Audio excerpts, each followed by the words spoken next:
So when you measure yourself by numbers, you'll always be second, third, fourth, fifth in something. And I think by measuring yourself by needing to have the most of anything is probably a recipe for unhappiness. Of like, well, okay, I'm not going to have the most of anything, but I'm going to have the most money. You're still going to be unhappy. Totally. Even if you have the most of something, doesn't mean you're going to be happy. Totally. I think it was Albert Einstein who said it best, that not everything that can be counted counts, and not everything that counts can be counted.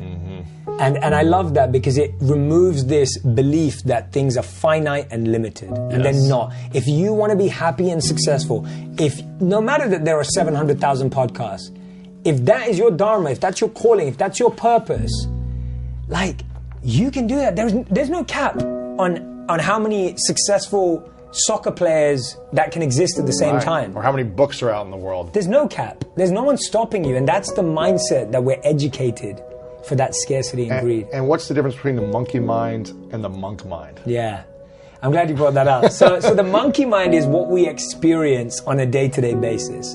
The monkey mind is restless. The monkey mind is jumping from branch to branch. The monkey mind's trying to find a bigger banana. The monkey mind is constantly just like feeling flustered, dissatisfied, scarce, and overthinking everything.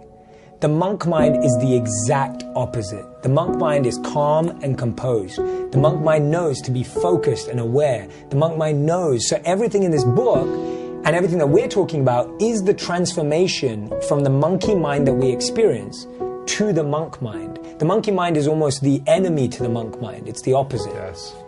And how does someone who is living in a sense of scarcity, because there are people living in scarcity where they're unable to pay their bills, they're unable to provide food for their kids, they're single moms, they're stressed.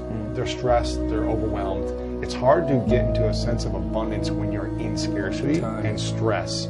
So how does someone find purpose in chaos when they can't even get out of the thinking because they're just trying to survive? Yeah.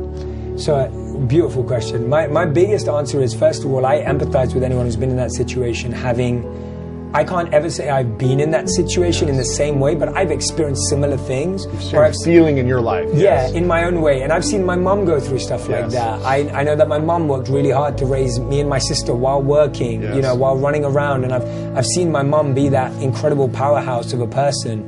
And the main thing I would say is, what you can do right now is find meaning in what you do.